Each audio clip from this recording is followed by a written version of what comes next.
Hi, I'm Connie Shaw and this is GB News Originals. In this episode, I'll be talking to Emma Trimble about mass migration, demographic changes of our country, and how we tackle the failure of liberalism, specifically around sectarianism politics. I hope you enjoy the episode and let me know what you think in the comments. This important interruption is brought to you by ExpressVPN. Protect your money and your identity. Click the link in the description or scan the QR code here to get ExpressVPN right now and save up to 73% on annual plans today. Right, let's get back into it. So on the 5th of November, I saw a tweet from Emma Schubert at the Adam Smith Institute, and she tweeted saying, "Two Muslim sectarian candidates crushed Labour in a Burnley by-election, a council by-election. No one in Westminster is talking about it, but these results will alter politics in parts of the country for the foreseeable future." Now, Emma, you gave a very moving speech at the New Culture Forum local conference, and it was titled, "London is no longer ours, how mass immigration transformed our capital." What do you mean by ours? Well, so I didn't write the headline of the video, but by ours, I mean sort of the English people, I guess. In the context of my speech, I was talking about my own heritage, so my sort of like Cockney ancestry. And it was really a kind of a eulogy in a sense, but a comment on mass migration and the way that it's demographically transformed the capital.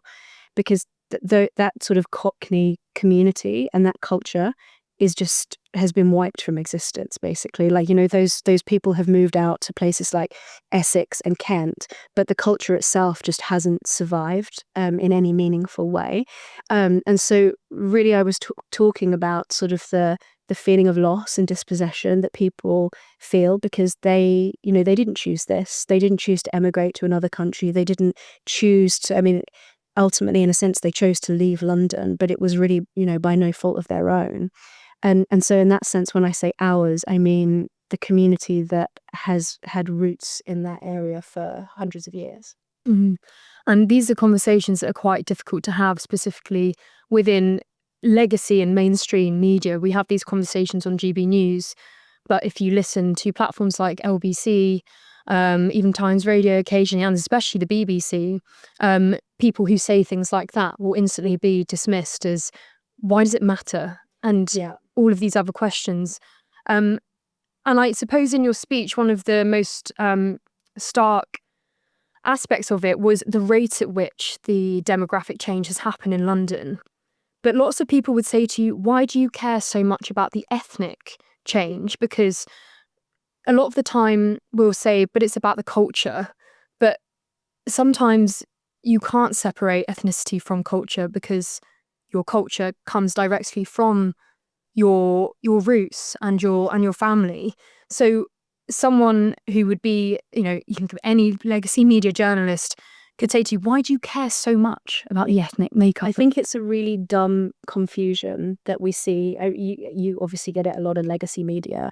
But like on the subject of ethnicity, there are parts of ethnicity that are mutable. So things like culture, language that people can integrate into. There are many people who have come to either London or to England more broadly who have made this place their home. They're loyal. They've completely integrated into those mutable aspects of ethnicity. But there are also immutable aspects to ethnicity that come from your ancestry. And if I were to move to Japan or to France, I could live there for my entire life and I wouldn't become ethnically Japanese or French, and nor would my children, because I just can't graft myself onto the ancestry. It doesn't mean I can't integrate, make that place my home and contribute meaningfully. But I think when you're talking about when you're talking about ethnicity, and you're talking about ethnicity in the context of a particular place, I think it's wrong to suggest that this is a sort of a solely racial thing, that you're saying, oh, it's lamentable that London has become less white. It's a lot more complicated than that, I think. For people feel that they have a right to the place where they grew up. They have a right to the place where their ancestors are from. And actually, we saw this recently at this huge protest that happened in Tower Hamlets, and a guy afterwards, and I mentioned this in the speech, a guy afterwards gave a speech to a crowd, and he was saying that the Muslim community there effectively have a legitimate right in that area. And I think that, there's this prevailing feeling that English people, Londoners, white British Londoners, particularly working class Londoners, are not allowed to say that they have any kind of legitimate right to the area where their family are from, or even to the country at large. And actually what you see is a rewriting of our history in many ways to undermine the sort of indigenous roots of English people in this land. And I think, the left in particular recognize, when it comes to other countries in the Middle East or in Africa, they recognize the bond between a people and their place. But when it comes to English people, they deny that. And I think it's a very normal and natural thing for people to feel. It's a healthy thing to have an affection for the place that your ancestors were from. It shouldn't be this forbidden thing that is associated with racism. And I think a lot of the conversation around ethnicity has become quite confused, because ethnicity does have these immutable aspects. Like Suella Braverman, who, for example, has said she's not English. Culturally and linguistically, yes, but she recognizes her ancestry is from somewhere else. So I think we need to be having less stupid conversations about these things. I think a lot of the time people are analyzing this in bad faith because they want to tar a particular community as being sort of regressive troglodytes. I suppose that's what those people would say to you about bringing up the fact that, is so the most white borough in London is still only 68% white. Yeah. And I guess the question is, but why does that matter? It matters when we're talking about London and in the context of that speech, it matters because people are not fungible. People are born into particular families, into particular communities. And when you see a demographic change on that scale, in the case of London, it's indicative of this enormous cultural shift where you have places like Tower Hamlets that are completely dominated by Islam. You have a kind of situation where you have all of these plural monoculturalisms. It's why we see sectarianism breaking out in various parts of the country between Indians and Pakistanis over, I think it was a cricket match that led to some violence. So it's indicative of the fact that the culture that had been in London for many, many hundreds of years, the Cockneys, I think it's Rafe Hadelman-Koo, my colleague at the New Culture Forum, who said that if the Cockneys had been a tribe in the Amazon, somebody would have intervened in order to protect them. That was a culture that is so intrinsically associated with London that it's kind of like people imagine when they think of England, they think of aristocrats and they think of Cockneys. And that's a culture that has been completely dissolved and pushed out of London by mass migration, because, it's the culture of the working class community of London. And that is the change in demographics when we talk about the white British population of certain boroughs declining is indicative of the loss of that culture. That's the reason why when you go to places like Havering, which is where I was born and grew up, you actually find, although not in Dagenham, which is where I was actually born, but in Havering you find a lot more of what remains of that culture, because the population there is still largely white British. That's the only place in London where that culture really continues to survive, but not completely intact. And then you look at places like I mentioned, where I was born, Dagenham, where the population of white British has declined so sharply, even in the time that I've been alive. I mean, I've got the stats right in front of me here. In 1961, it was 99% white British. In the year that I was born, it was 92% British. And today it's only 24% white British. So when we're talking about white British, we're not talking about white Polish. We're not talking about, white Europeans from other, there are parts of London where you have a lot of French people and so on.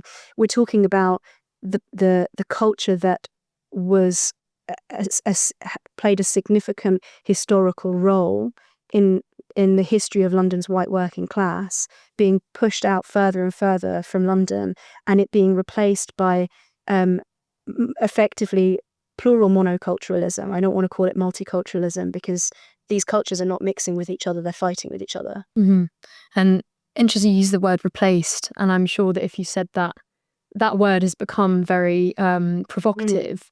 And respectfully, I feel like, but why does it matter that that culture has been pushed out?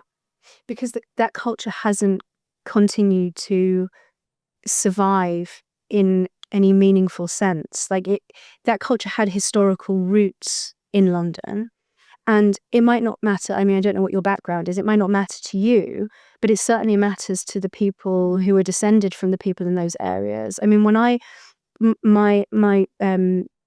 my dad's side of the family, they were from places like Fulham, Islington, and predominantly the East End.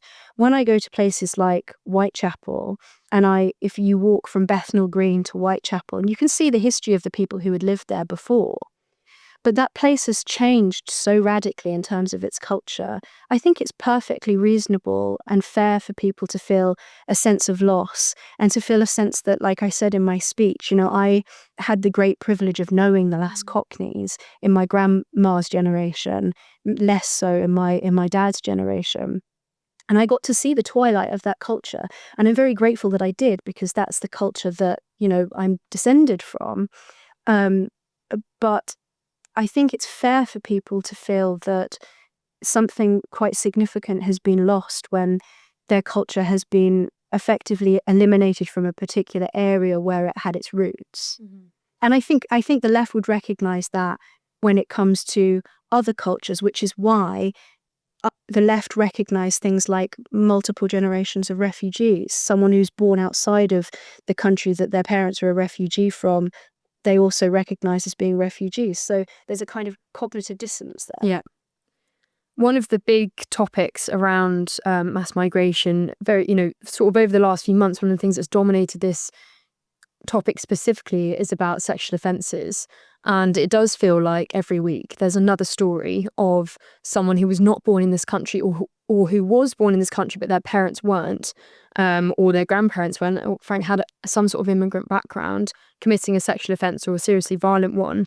I saw Jamie McIver, he's a Reform UK councillor in around Epping, and Ben Kentish on LBC said to him a question that's put to a lot of people on this topic. There are sex offenders everywhere within white British communities. So why do people only care, and this is what they would say, why do you only care when it's people of ethnic minorities or foreign offenders when they commit sexual offences? When we talk about the migrant hotels being a safeguarding risk to children, especially if it's around the corner from a school, why do, and I say we because I care about it as well, why do you only care? Because that's what they would say about this, and you don't talk about violence against women and girls when it's from white British men. I think the answer to that is quite simple. I do care. I do care when anybody is sexually assaulted. The difference is that you can't control who is a sex offender, who's already here, who's a citizen. You can control the borders. You don't have to let in literally thousands of unvetted men, and you have no idea who they are, and also they're coming from countries where they have a very different regressive attitude to women, who are coming from countries also where modesty standards are very different. So they're coming here and they're seeing Western women uncovered. It's a recipe for disaster, and that is a choice. We should have control over our borders anyway, because it's a security risk not to. So it's not that I don't care about, white British paedophiles. Of course I do. That would be insane not to. But I care when it comes to an active choice on the part of government to increase the risk needlessly, and to put women and children in danger. It's a complete no-brainer, and it's an idiotic question. I think not from you, but generally from the mainstream media. I think it's a disingenuous line of questioning. Every time you're online, your money and your identity are at risk. Scams now make up nearly 40% of all crime in the UK. That's thousands of attacks every single day. In Britain, someone has their identity stolen every 2 minutes, leaving victims with wrecked finances and years of stress. The threat is real, and you could be next. ExpressVPN is your shield against criminals. It locks down your devices, hiding your personal information and financial details from hackers, scammers, and anyone else looking to exploit you. So whether you're checking your bank, shopping, or just browsing, ExpressVPN makes you invisible to prying eyes trying to steal your money and your identity. ExpressVPN shields your data with military-grade AES 256 encryption. That's the same standard trusted by the US government to guard classified information. This is the highest level of online security you can get. So don't wait for disaster. Secure up to 14 devices at once and get powerful password protection. Real support is available 24/7 because cybercrime never sleeps. Save up to 73% on annual plans today. Every moment you hesitate is another moment you're exposed. Protect your money and protect your identity. Get ExpressVPN right now. One of the reasons, and for listeners, that I'm asking these questions is that I listen to a lot of legacy media, in particular LBC, and it's great because you hit callers of all different backgrounds calling in all over the country. And this is such a thorny issue that I feel that people don't have the tools necessarily to know how to articulate these concerns in a way that isn't going to get you called a racist, basically. Yeah. Isn't going to result in you being called Islamophobic, or basically taken in bad faith. But someone would still say to you, but just because there are some migrants, I accept, for example, that some migrants do commit horrific sexual offences on people, and I accept they come from cultures that they, to them that's normal and they don't really see the issue with it. But that doesn't mean that we should stop them coming in. Like, surely we should still be letting these people in because they are arguably fleeing conflict and war. Sure, that can't, just because there's a minority that commit these offences doesn't mean that we should stop everyone from coming in or even limit it, because how do we know, you can't stop someone when they come to this country say, well, you might commit a sexual offence because you're from this culture. And I think that is what, when people who ask these types of questions think that you're suggesting that because you think they might be at higher risk of doing that, we shouldn't let any of them come into the country. Well, I'm actually not suggesting that the reason why we should control our borders is because some of them are sex offenders or potentially terrorists. We should control our borders anyway. Anybody who comes here illegally should never be allowed to stay and should be immediately deported, in my view. I don't think that they should be allowed to make an asylum claim if the first thing they do when they enter the country is effectively illegal. So that's not the reason, the only reason why we should control our borders. It's one reason why that is, very present in people's daily lives, particularly people who live around migrant hotels who are concerned about their children going to school and so on. That's something that is very present and real for them, and it is a real concern, but it's not the only reason. A country needs to control its borders, full stop. Mm-hmm. So I don't think, again, one of the questions that is often, put by mainstream media is that not all migrants are sex offenders, not all migrants are terrorists. Well, yeah, no, but you don't know which ones. And if they're coming here and they're undocumented, you've got no idea. You're playing with fire. These are people who have been willing, they'll often say, they were willing to cross illegally. They were willing to put themselves in danger in order to get here. That means they must be desperate. I just think that's a fallacious line of argument. These are people who are willing to pay people smugglers to enter the country illegally. You've got no idea who they are.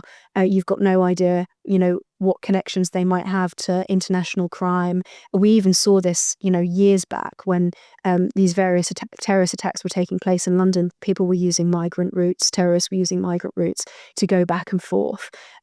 So I don't think that people should accept those sorts of questions. I think we need to start challenging the questions themselves. Mm-hmm. On the topic of controlling borders, one of my concerns is that even if we did control our borders, and at the start of this conversation I referenced the by-election in Burnley, even if we controlled our borders, what do we do about what we already have? What do we do about the fact that we have certain towns and cities in this country that, in my view, are operating entirely separately from what I would like to be the dominant British culture, which I assume that when people come to Britain, it's because they want to live in a free society. But now we have cultures operating entirely parallel, some areas of the country where huge proportions of people don't speak English. Is there any way back from that? How do we get around the fact that, some research done by the Henry Jackson Society, 1 in 4 British Muslims, for example, don't believe that rape and murder was committed on October 7th, even back as far as 2015 after the Charlie Hebdo attacks. This was reported by the BBC, that 27% of British Muslims had sympathy with the attackers of Charlie Hebdo journalists. What do we do about that? Is there any way back? Because my concern is that there isn't. And how could we possibly get to a situation where we don't have subcultures operating in the country? And again, even when I'm hearing the words come out of my mouth, I feel uncomfortable saying it. And I already know, I haven't really spoken that much how I feel about this topic that much, because of how, there's one thing, talking about trans ideology, and it's another thing talking about this. What do we do about that? I don't know is the answer. I mean, it's my answer. It's no answer at all. I think it's very difficult. I think if you think, when I was working at the Henry Jackson Society, I was close to a decade ago, I started working there, and the conversation was very different. I mean, we wouldn't be having this conversation now in the terms that we are, because the Overton window has shifted so much, and so much has changed in the last 10 years. So I think, the vocabulary that people have to articulate their concerns, the conversations that we're having are broadening quite quickly, and I think it's because the situation demands it. It is genuinely difficult because liberalism has always, and it's almost it's not a bug, it's programmed into liberalism to be uncomfortable with even imposing itself, because liberalism inherently, in the sort of philosophical sense, has a difficulty with overstepping what it sees as its own jurisdiction and interfering with other people's ability to pursue the kinds of lives that they want, which is one of the reasons why multiculturalism very easily aggravated the situation as an ideology and policy, because liberalism didn't really have any robust way to defend itself against those saying that the state can't legitimately intervene, the state can't ask these people to integrate. So it's difficult. I think the first thing that needs to be done, and I think you have to cross bridges as you get to them, because otherwise you might not get there in the end. The first thing that I think needs to be done is we need to be deporting people who came here illegally, and we need to be deporting all foreign national criminals. We need to be looking at people who, if somebody's come here even legally, that doesn't mean they have an indefinite right to stay here, or it shouldn't mean that. If somebody comes here and they remain dependent on the state and they don't integrate and they don't contribute and they're a net drain on the British people, they shouldn't be allowed to stay here. So I think that there are things that need to be tackled in that sense. I think it's tricky because, you and I are both sort of free speech activists, and so both of us, I assume, like me, that you are uncomfortable with the state effectively being intolerant towards, someone's religious freedom, whatever. And it does make it very difficult. But I think, I don't know precisely what, I need to think about it more. I say that, but I've been thinking about it for 10 years and I still haven't come up with a good solution. I don't know what you do about those communities that have been here for a long time and have refused to integrate, even though the state maybe expected that, like you said, they've come here because they want to live in Britain, they don't want to live in a country like the country that they came from, has turned out not to be true. And as David Betts has pointed out, the reason why I'm unsure about this is because I think he might be right. I think we have potentially passed a tipping point where some kind of sectarian violence is inevitable. I think we're already starting to see signs of that now, quite significantly. So I don't know, but I think that we need to start by controlling our borders and deporting people who just absolutely shouldn't be here. Mm.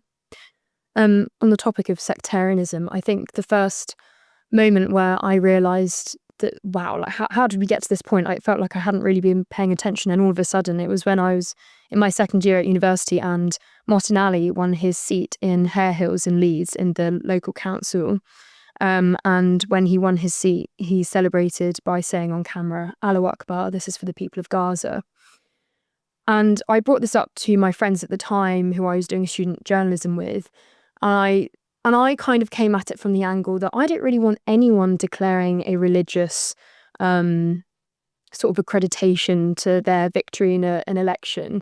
But realistically, I knew deep down, I felt far more uncomfortable about it because he said Allahu Akbar. But it's quite difficult to articulate why that is. And my friend said to me, but, you know, he said to me, you wouldn't have an issue if someone said glory, you know, glory to God or whatever. I love it.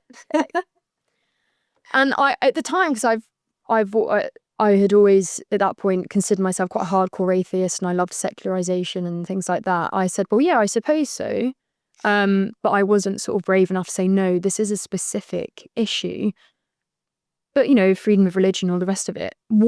How do you articulate that is an issue? Well, I think you can say, I don't like something without saying he shouldn't be allowed to say that. I think the issue is, and you know, I'm not a secularist. I'm in favour of the British state being distinctively Christian. And I don't mean that in a coercive sense. I don't mean that the state is sort of like the kind of Christian nationalist who says that, you know, everybody must be compelled to be Christian or to sort of confess a particular faith. I actually think there are theological reasons why. And it's a bit more complicated than that I can go into now, but there are specific theological reasons why a Christian state wouldn't compel people religiously.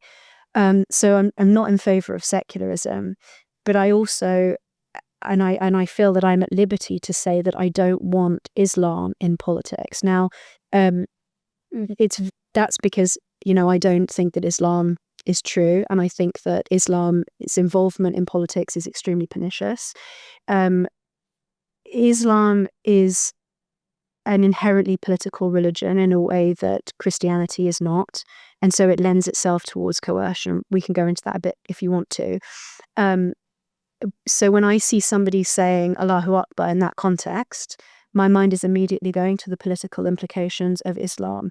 And now, Islam and Islamism are two separate things. Islamism is a 20th century political ideology like communism or fascism, but it would be wrong to deny that it has its roots in Islam and is complementary to the fact that Islam is a political religion.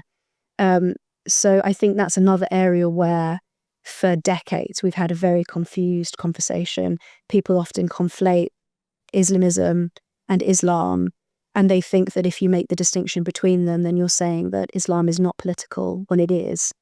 But I think that this kind of clarity comes out in conversations. Like I say, I think that the horizon of the conversations that we're now having is thankfully expanding.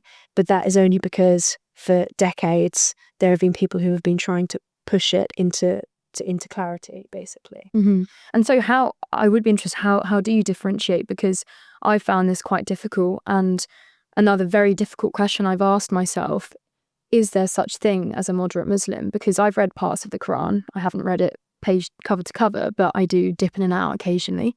And it's very easy to see how the hadiths in particular would,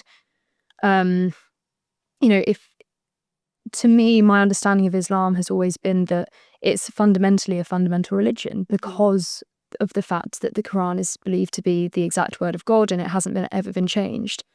And so Muslims who do very impressively and bravely stand up against violent Islamism and fundamental Islamism, they're firstly putting themselves at risk from those people. But sometimes I wonder, well, what is real Islam? I remember when I was at school and after we just withdrawn from Afghanistan, and at school we started talking about 9/11 and everything that sort of came before it. And someone said, well, the people who carried out 9/11, that's not real Islam.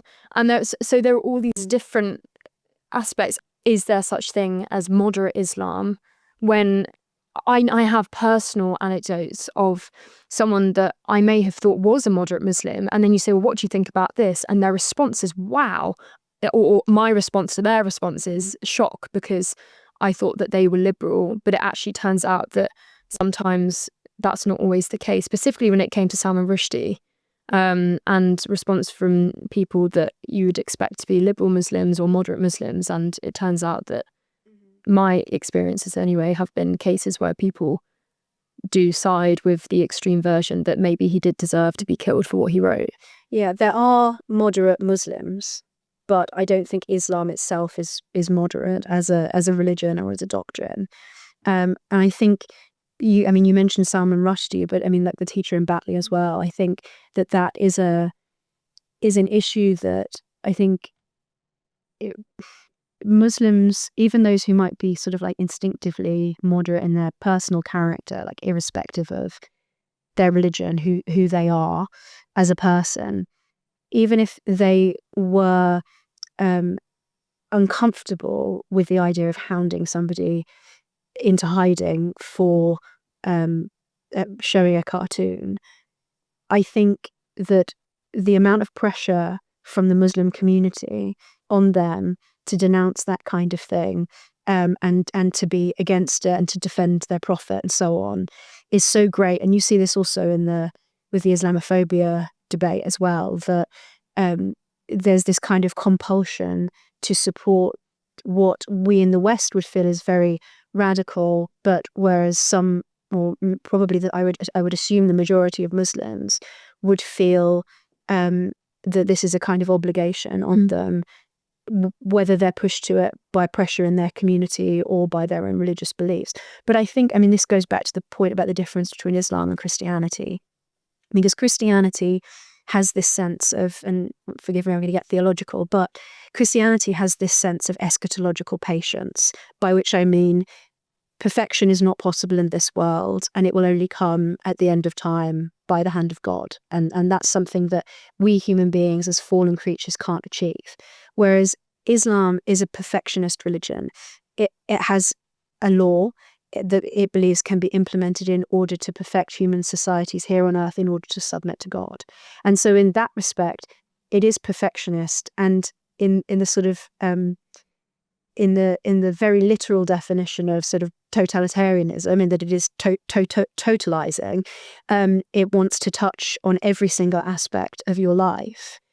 Islam is very different from Christianity, which is why I say when Christianity is an established religion, when Christianity is, sort of the character of the country and the state, it doesn't involve itself in every area of our lives because it isn't perfectionist, because it does sort of withdraw and allow that it allows people to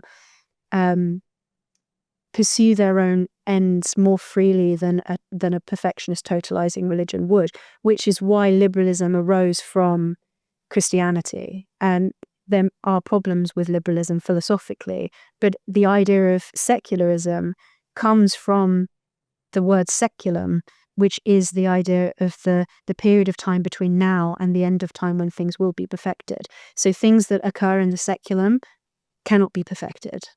And that is very, very fundamental to Western culture.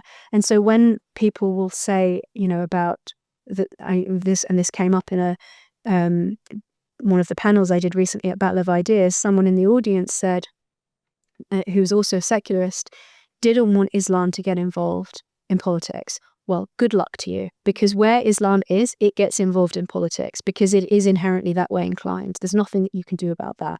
And that is what we're seeing in Burnley. It's what we're seeing in vast swathes of the country. I think it's what we're going to see in the May elections next year, that inevitably Islam will involve itself in the politics of particular areas.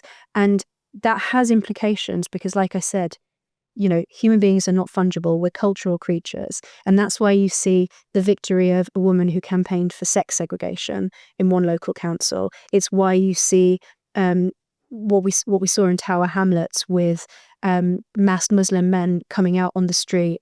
It's what you see in with the Maccabi Tel Aviv ban, where one of the independent MPs campaigned for it, backed by other MPs, effectively keeping Jewish fans out of an Aston Villa game. So these things have implications, and Islam is going to become increasingly important in our politics. That is just a fact that we need to reckon with. And so I recognize, that the government have for a long time, in various forms, including the Muslim Brotherhood Review and things like that, tried to get a handle on the kind of political philosophy of Islam. That's something that's very uncomfortable for a liberal state to do.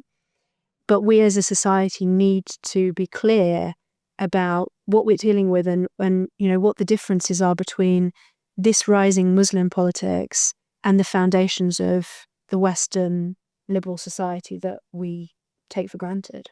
Why do you think it has taken them so long? Is it just because it is such a difficult issue?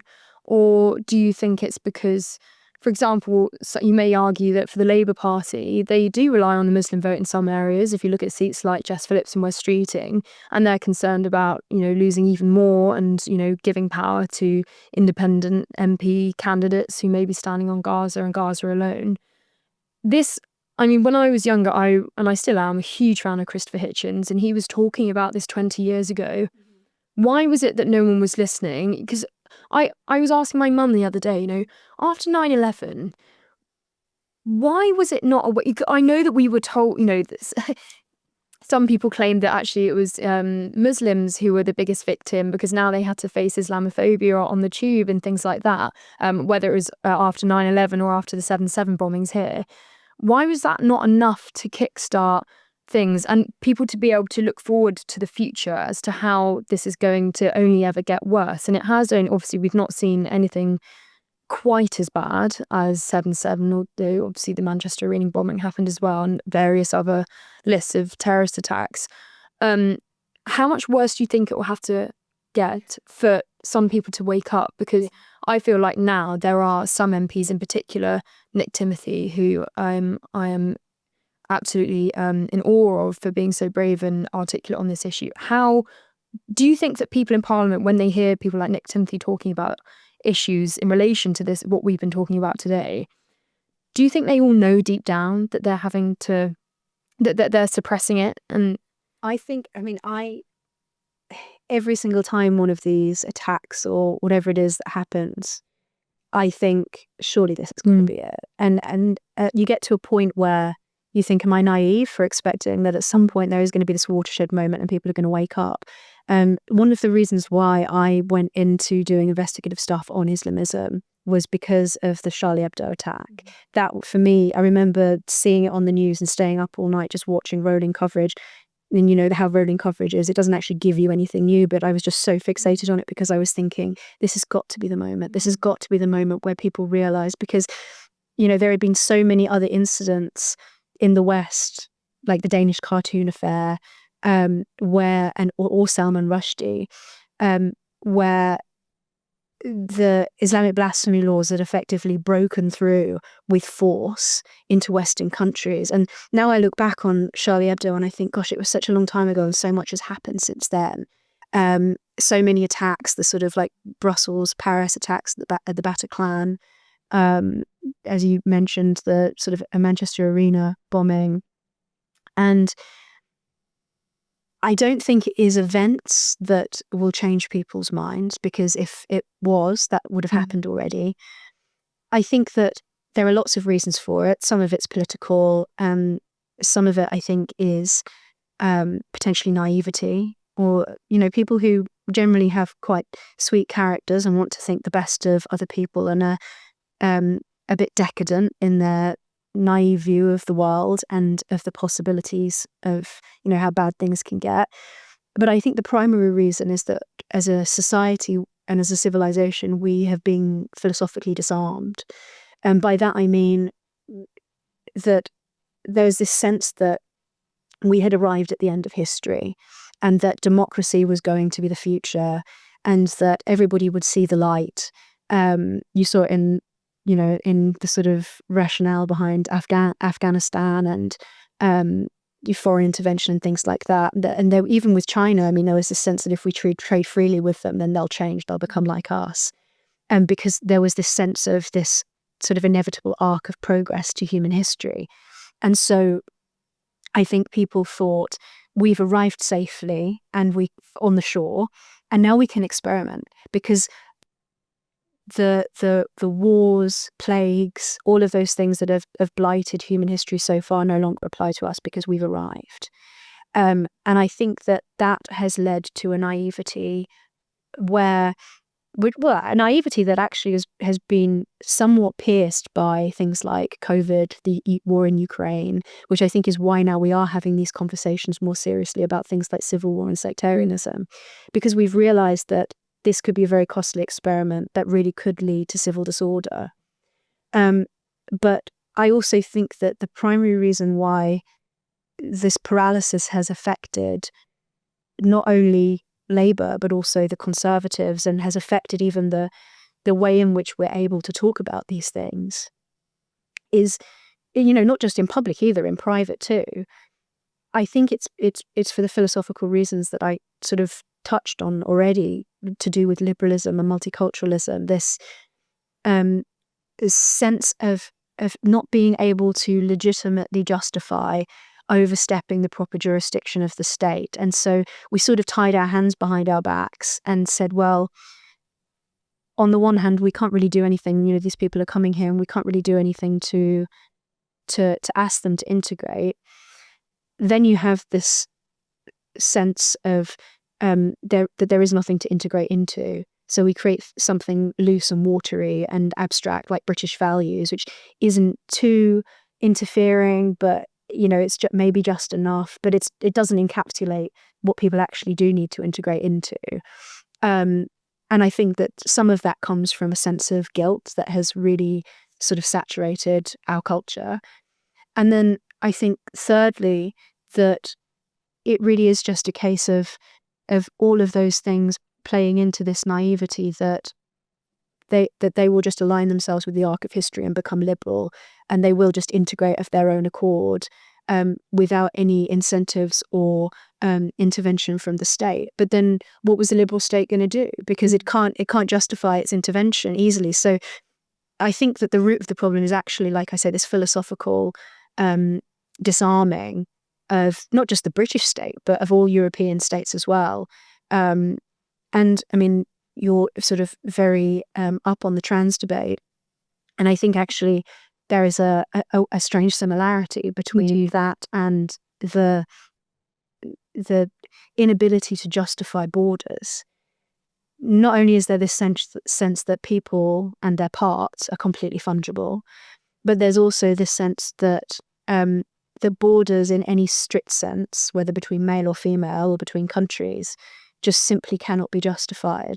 And all of that is a philosophical problem that, too much to go into now, but has very complex roots that have arisen over the past 100 years or more, definitely more, but particularly in the last 100 years. And I think that we are slowly trying to figure out a way out of the maze that we've created for ourselves. But in the meantime, we're basically trying to fight this very dangerous situation, actually, with our hands tied behind our backs, of our own choosing. Very quickly, I know you wouldn't necessarily want to give a short answer, but do you think that liberalism has failed as an ideology? Yeah.